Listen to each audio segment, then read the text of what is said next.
Welcome to the Practice Podcast, a show created by lawyers to help lawyers in life and business without all the complicated lawyer language. Let's welcome Bast Amron founders and your hosts, Jeff Bast and Brett Amron. Did you have an extra cup of coffee today? Well, I'm having one right now because I have a science fair I have to get to. All right, he's got the science fair. I got a late night, I had an early morning. We're recording this at 2:48 p.m. Let the record note that Brett will not sleep well tonight. Lauren, I'm sorry. I tried to control him, but I'll just go run some more miles. Brett, if you were not a lawyer, what would you be? A park ranger. Nice. That's a good answer. It's like he was ready for that. Didn't even have to think about it. Yeah, be out in the mountains somewhere, keeping the trails clean. Do you have a park that you'd want to work at, or you want to roam from park to park? I could be a roaming park ranger. I don't know if that exists. I don't think that exists. But I like it. But yeah, how about you, Jeff? What would you be? I think marine biologist. That's too hard. Something with the ocean. That's too hard. Yeah, I know. But I'm not going to school for this. I'm just taking the job. Like, in this hypothetical, we're not starting over. We're just in this job. Right? I see. You're just going to slot right in there with the marine biologist. So you just sort of downgraded all the marine biologists. Like, I can just, because of my life, jump in and be a marine biologist. Yeah, I don't think you just show up at Yosemite with a hat and say, I'm a park ranger either. So no, there's some training involved for sure. So. And I would gladly take that training so I could be outside. I'm with you. In the mountains. One if by land, two if by sea. Maybe we should ask our guest that question too. Do you want to chime in? Special guests? Everyone knows who you are because they by the way, just so you know, all our guests are special. They're listening. You're extra to the episode because they saw who it is. Well, thanks for having me. I'd go actor. Oh, actor. Nice. Oh my God. Film only. Only film. Maybe I'd do a series here and there, but I'd like to stick with the film. Okay. Any particular genre? I would be a diverse actor with a lot of range. I feel like Shakespeare. Nudity? Would you go nudity? Full frontal. Full frontal. If the money's right. This podcast is going off the rails quickly. We would have to consider, but then you could be a park ranger, you could be a marine biologist, you could do whatever you want. So after the money. So the money. Or you mean as part of being an actor. Yes. You could do it all. Our guest today is Carlo Rodriguez. That's a great segue. Transitioning. Just hurry up. We have a show to do here, guys. Come on. Did you want to flesh out the acting? We'll get there. We'll come back. We're going to come back to that. Carlo is the managing director of electric vehicles, also known as EVs.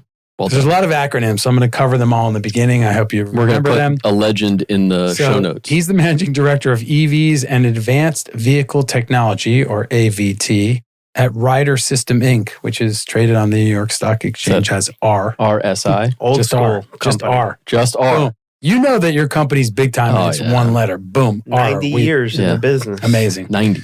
Wow. Anyway, in this role, Carlo is responsible for leading all areas of EVs and AVT, including electrification, advisory services, leasing and renting, charging and infrastructure, maintenance, telematics, and onboard technology. He began his career at Ryder 17 years ago as an in-house attorney. When he was 18. Right, exactly. And after a decade in the law department, he joined Ryder's internal clients on the business side in product management. And since then, he's held a variety of positions of increasing responsibility for several product lines in the Ryder business. Prior to Ryder, he was an account executive at Paramount Pictures. There's the connection. There it is. And then he practiced law at a prestigious firm called Hunton in Miami. Where I met Jeff. Yes, where we met. He is a double Gator, undergrad and law. Go Gators. Go. And he's also active in the South Florida community. He serves on the board of History Miami Museum. He's a leadership donor for United Way Miami, and he was recognized as the 40 under 40 outstanding lawyers of Miami. And his greatest accomplishment, a proud father of 2 daughters. Welcome, Carlo. Welcome, Carlo. Thank you for that intro. Any clarifications you need to make on the intro? I'm at the point where my experience actually exceeds my knowledge and my value.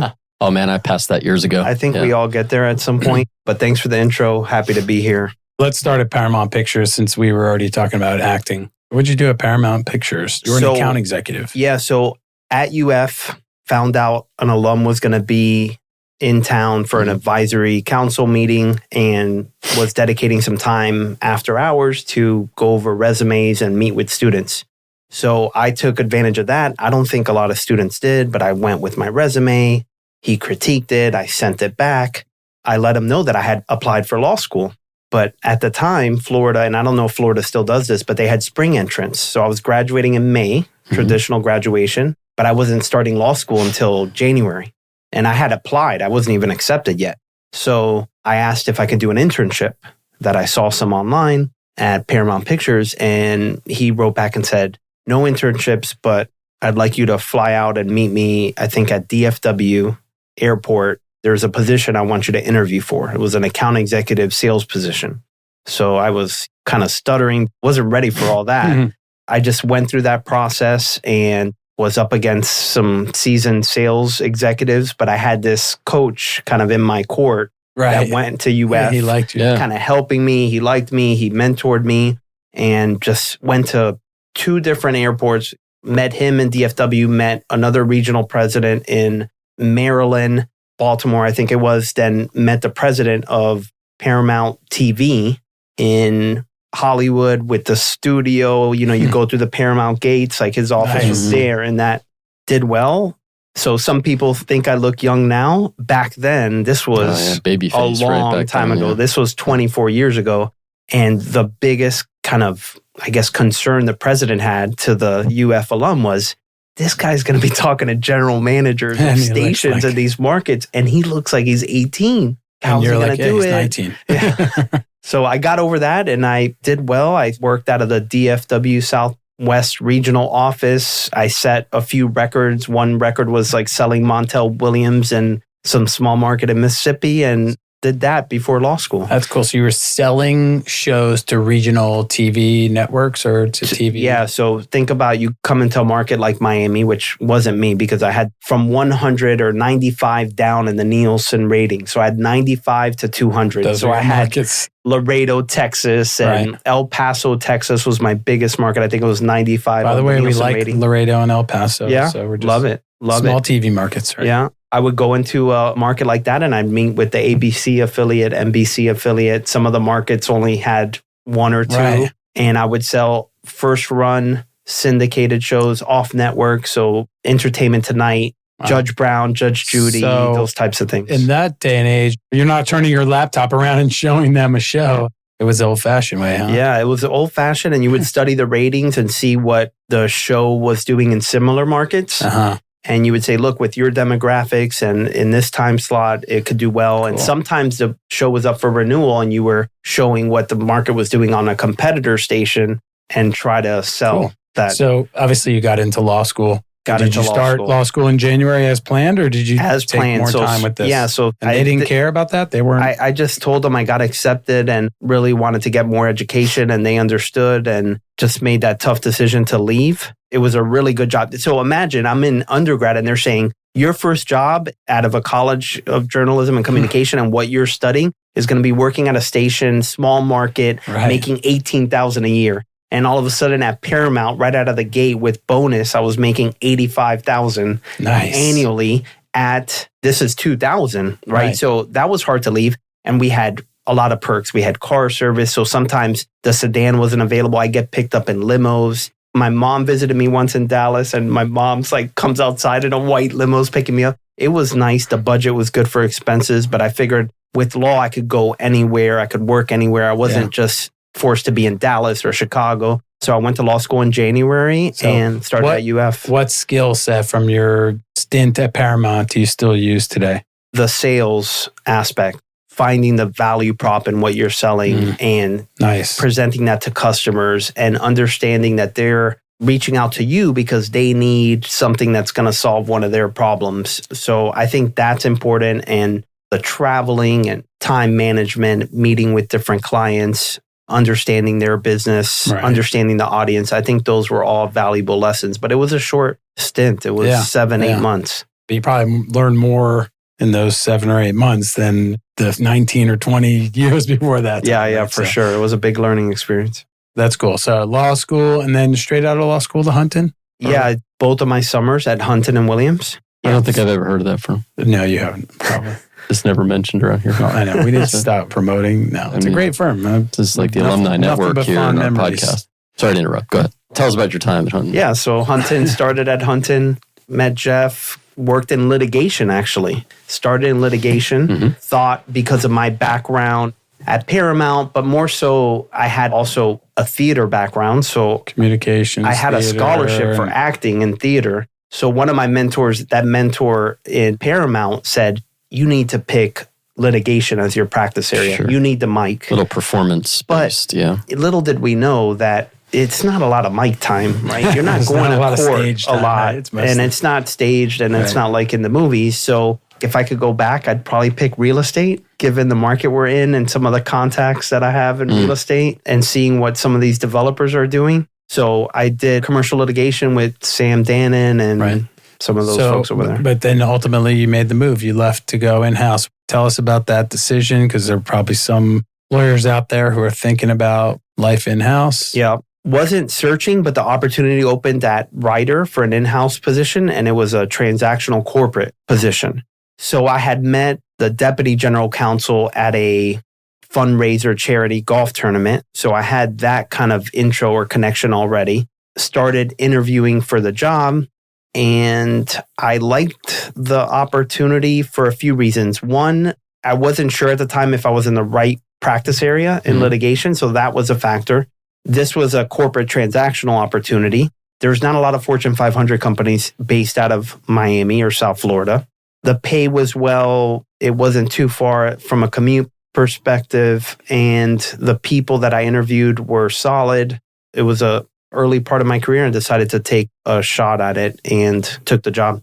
So the transition, though, taking a step back, first of all, you mentioned that you had a scholarship for acting. Yes. Yeah, I like that. Did you have a dual major?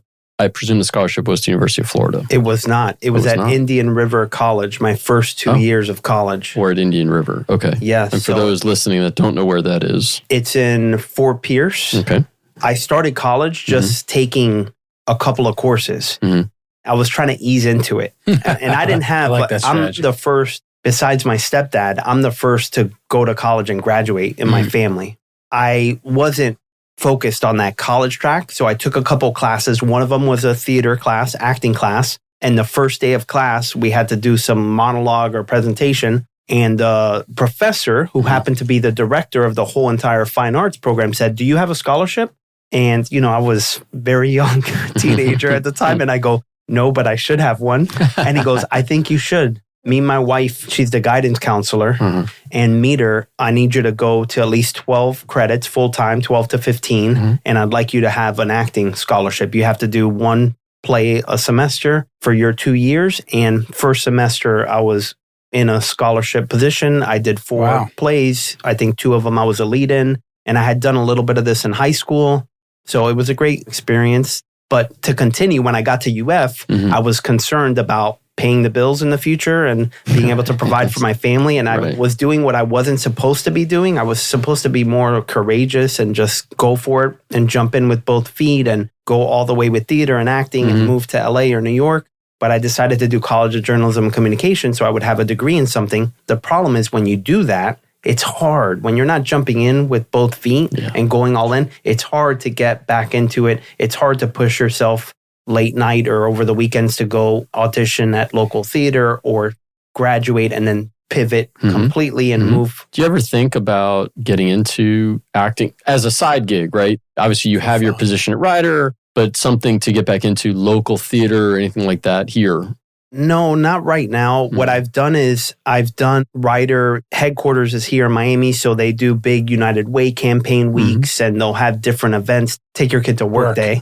Over the years, I've been able to enter like a fun talent competition or MC, and I've done stand-up comedy a couple times. That has led to other opportunities where United Way has been in the audience and they've invited me to do their annual event. So I came to the Hyatt one year and did stand-up comedy for their campaign event. So I've done little things like that. My next big goal is to do an open mic stand-up comedy. Where can you do that? Can you let us know so we can please let us know. I'd love to go. Sure. But where can you do that down here? There used to be one in Coconut Grove. There used to be a now it's in Doral City Center, I believe. Oh, yeah? Improv. Oh, the Improv is there now, yeah? Yes. Okay. All right, so there's still an interest and you're going to do it at some point. Give us a joke or something? Your opening joke. Yeah. I'm not ready. I'm glad you asked that question. It was in my head. I was like, so far, he hasn't been that funny so far. I find him hilarious. So it was very funny before we started. All right, so let's get on track and go to first of all, I do believe that you were super courageous when you decided to go for it on Paramount. I mean, that's pretty courageous, taking a flight, go to DFW on a whim, and then all of a sudden you have this position. Kudos to you for taking that chance. Even showing up that day when that gentleman was visiting campus and you showed up with your resume. Yeah. That's a lesson for young people, right? They were at happy hour. College students on a Thursday, they were out, partying and starting their and you were out here dusting off your resume. The resume critique. Right. That's a lesson seizing an opportunity. Yeah, absolutely. 100%. And that's something you saw like on a message board or something that this guy's going to be here. Like a professor announced it. So back then there was no social media. So it was a professor saying it and you had to take the note, which write is something it down and Marty Steinberg taught me, like always be taking notes, right? Yeah. So take the note and then follow through and come back for it. So I'm glad I did that. That was great. Yeah. What a great experience. So then Ryder, right? So you get to Ryder in-house. But at some point, you want to transition out.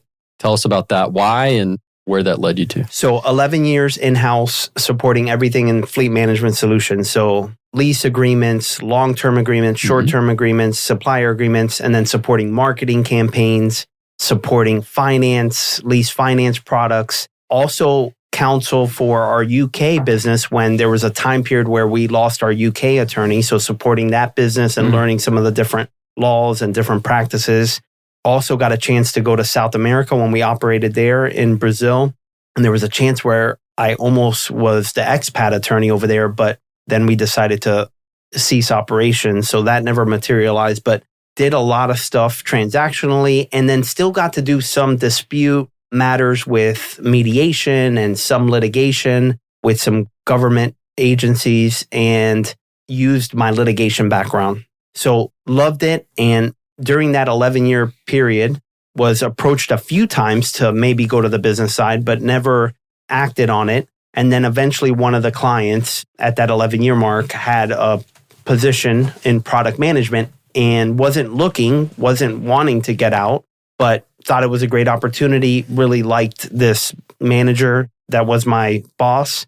I liked his SVP, thought it was a great opportunity and just did it. And it was tough because you invest so much in law school and your legal career and at the law firm in-house.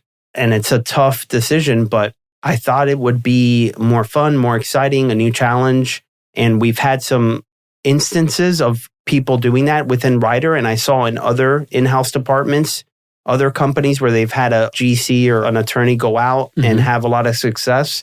So I did that and I did product management. And then the last 2 years now, so it's been about 6 to 7 years on the business side. The last 2 years, I've been in this EV new product role. Right. So we'll get to that. To say that you seize opportunity and seize the day is an understatement. It seems like that's something that you've done throughout your career. Is that something you've learned or observed, like nurture nature? Like which do you think? Yeah. What do you think it is?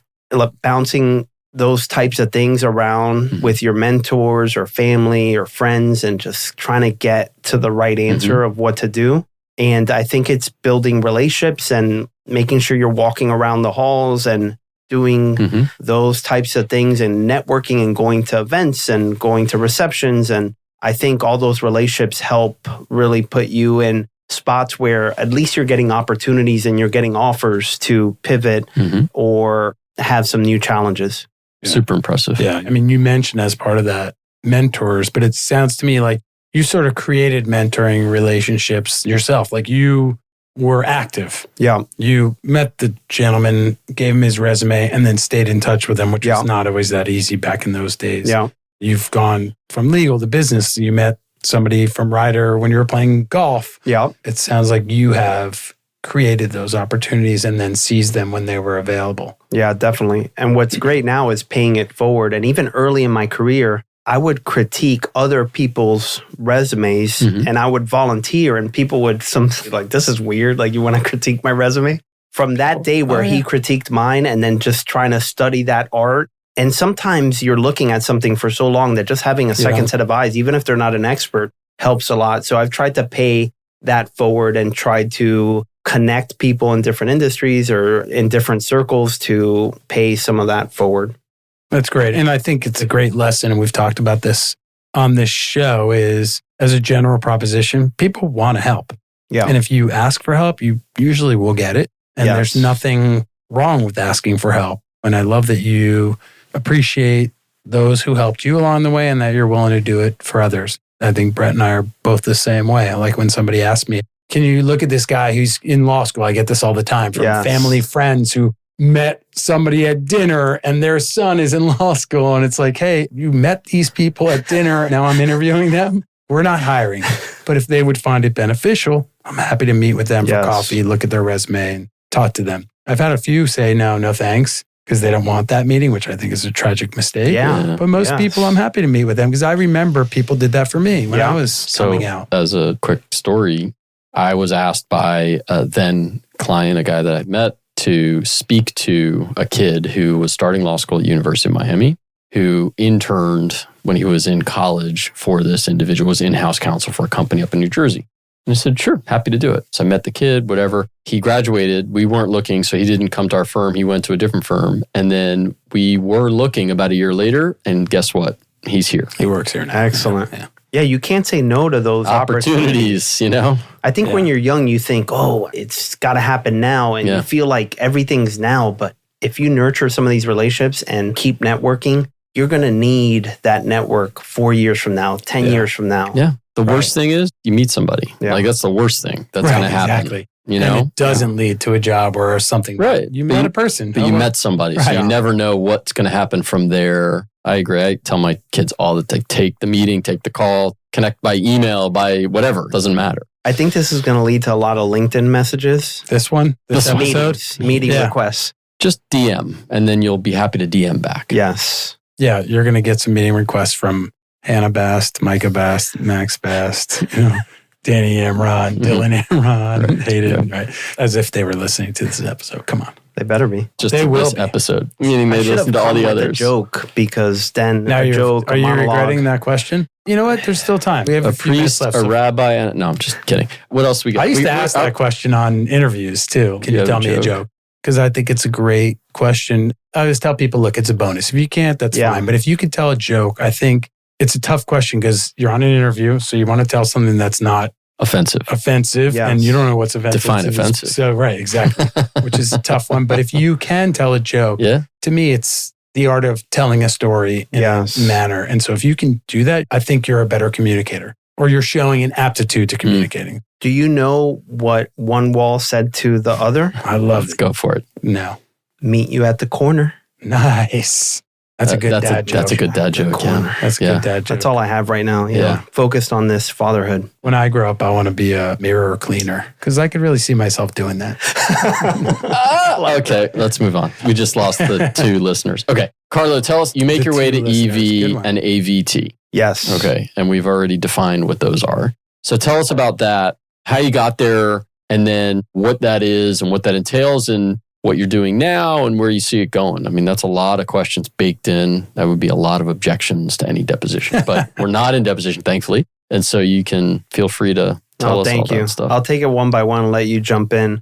EVs on the commercial fleet side aren't as prevalent as EVs are on the consumer side. So now you go out and you see EVs everywhere. The other day, I'm with my daughter and it's our Saturday morning routine. We go to Chick-fil-A for breakfast and then we go to the club to practice golf. So I'm sitting there and I realize there's 2 Teslas in front of me and 1 in back of me and I'm sitting in my EV.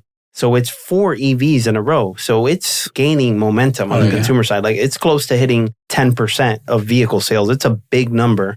But on the commercial fleet side, because of the weight of the batteries, because of the expense, it's not as prevalent, but it's starting. You have traditional OEMs starting to come out with some nice vehicles, both in light duty, medium duty, even heavy duty tractors and yard tractors that are in the yard moving trailers around. So you have 4 different classes that now all of those classes have vehicles and now there's multiple options with original equipment manufacturers like Daimler or Mercedes-Benz USA, Freightliner, those big vehicle makers. And sometimes even within an original OEM manufacturer, also known as an OEM, there's multiple models in classes. Ryder started to test and demo early on EVs 2017, 2018, but it was non-traditional OEMs. Now that in 2022, we have these traditional OEMs bringing product and our customers need more help. We have a lot of companies that have sustainability goals and targets. We have a lot of companies that see the operational benefits of saving money on fuel, saving money on maintenance, which comes with EVs. Now it's gaining some momentum. So Ryder, late in 2022, decided to formally start an EV product, an EV business. And that's when I come in and I am asked to lead and head this product and this business. So there was luckily already a few people spending time on this, really smart and great people. I was able to expand that team. We received budget to expand that team to about 8 or so, where we now have people that are focused and specialists with charging and infrastructure and grants and incentives and all the things you need in the ecosystem to support an EV business. We started late 2022, kind of breaking that out. And then in 2023, last year, almost a year ago, in May, we were at the big ACT Expo in California, and we launched our formal bundled solution, an industry first called Ryder Electric Plus. And we've got videos on LinkedIn, and I would love everyone to go check that out on my LinkedIn or Ryder's LinkedIn, and you could see some more details. But that's what brought me to that. Yeah, what is that solution? If you can describe it a little bit, send people, obviously, and we can put it in the show notes too, where people can go to see it. But describe it for us, like what is that solution that Ryder's working on? So Ryder traditionally leases vehicles and we bring in maintenance, right? So it's a choice lease bundled kind of service with lease and maintenance. Now with Ryder Electric Plus, it's an industry first solution where we're bringing in electrification advisory services, and that has teeth to it. It's not just, hey, we advise you to buy this vehicle and this is how we could do it. There's tools, there's resources, there's a team that's focused on that. And we're looking at analytics. We're looking at their dwell time when the vehicle's sitting to see when we could charge it. How much time do we need? What type of vehicle do they need based on their mileage? We're looking at their charging and infrastructure requirements and where they could put it, doing site assessments, looking at grants and incentives that are available, looking at maybe some emission reduction potential with our environmental services team. That's electrification advisory services. Then you throw in the actual charging hardware that we could put in as a service. So charging as a service. So now you have your vehicle lease rate, but you also you could bring in charging for a monthly rate. And then telematics, your vehicle tracking, your battery level tools that your fleet manager uses. And then maintenance. So that whole bundle of those 5 components, again, electrification advisory services, the vehicle, the charging and the infrastructure, the telematics and the maintenance, bundling that in. So you could go to Ryder. So you have one contact at one cost. You could have one contract package that has everything. Cool. What an exciting time to be leading a team in such a growth area. So you're leading this new, essentially brand new technology. I know EVs have been around for a long time, but it's really, really exciting. It's great. And it's a startup within a big Fortune 500 and you're company. A startup, so you have the best of both worlds where you're able to start something up. We have an excellent chief marketing officer, head of new products, and we're able to do these things at Ryder, but you have the support of the Fortune 500 company. And it's an industry and a sector that is exciting because you're working, but then when you go home and you're with kids, when you're with family, you're with loved ones, you could kind of share some of the things you're doing for the environment and for sustainability and for this earth. And so our vision is safeguard our earth, and our mission is making EVs an easy solution to adopt for our customers that are looking to electrify their fleets. Obviously, there's so many sort of issues to get over, as you talked about. But one is obviously making sure that there's enough battery life to go a pretty decent distance. And then how fast can you charge that, right? Because any minute that a truck is down is a lost minute. Other than obviously the truckers that take a break and they sleep or whatever it is. But can you charge enough to get to the next location so that whatever you're doing is moving? If you're using whatever fleet you have, if it's at your facility, that's easy, right? That's easy to plug in right there. Over the road is tough. And you're hitting on the barrier of heavy duty and one of the big challenges of heavy duty. And that's why our focus and our customers' focus has been more on the light duty. Because with light duty, you have a lot of dwell time. You're coming back to the home base. Right. Plug in and fine. We have some customers, check this out. They're charging at a 7-Eleven using DC chargers, their commercial vans. They have a couple vans, one they take every day to charge. Another one they take every other day because it has a bigger battery pack and their mileage, they're able to run it. So that's an interim solution. They're working on getting their infrastructure. But the point you brought up, that's why light duty is more of the focus. Even cars, though, I would say need to move fast. Like it's got to be faster, right? You pull into a gas station, it takes you how long to fill up your gas tank? It should be the same at some point, I would imagine. And Tesla's doing a great job with their supercharger network because it doesn't take that long to charge. It's gotten better for sure. Yes, it's gotten better. And then now, so Tesla, their charging standard is NACS. I think it's North American Charging Standard it might stand for. So that NAS standard has won. So now I think it's like 18 OEMs have transitioned to this charging standard. So Tesla's becoming the standard. Yes. Yeah. And that's more for that J1772 standard. That standard is the one that's transitioning. There's still kind of the heavy duty standard, and then there's going to be a megawatt standard. But Tesla, by the way, what's exciting,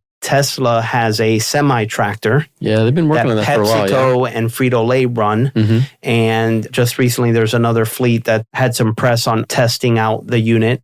Ryder also has some deposits and reservations that going back to 2017, 2018, where we're excited about eventually having that in our fleet, either for us or for our customers. But if Tesla is able to figure it out on the Class 8 side, I think it's going to help our other large partners like Freightliner and Navistar and that heavy duty space. All that competition in the entire village, I think, is going to help the consumer and those commercial fleets. So it's exciting because you're able to see what some of these suppliers have done on the consumer side, whether it's GM or Mercedes-Benz USA, and then also Tesla. If they're able to have some of that success on the commercial side, I think it's going to work. It's going to work in the commercial side. It'll help the consumer side too. I would think, because the technology there's overlap. So fast and so exciting. Yeah. Great stuff. Carlo, thank you. No, thank you for sharing your wisdom, and I appreciate you throwing a joke in there. It wasn't really your best work, but let's just tee up maybe when I come back. We'll do a monologue. This might be the first time a guest has invited themselves back. And by the way, we would love to. I would agree with that. We're going to have him back. We would love to have you back. If you enjoyed this episode, show us some love. Show Carlo some love. Give us a 5-star review. Send this episode to your friends and family. And DM Jeff. And DM Jeff for help reviewing your resume. Now I got a new gig. And we will see you next time. Nelson. Thanks, Carlo. Thank you for inspiring us all to be better. Thank you, Nelson. Jeff, you are my inspiration. Appreciate you. Brett, you're my boss. Speechless. Nelson's giving us the hand. Are you cutting us off? Goodbye. For more information on this show and other resources, visit fastamron.com and connect with us on LinkedIn, Facebook, and Instagram @FastAmron.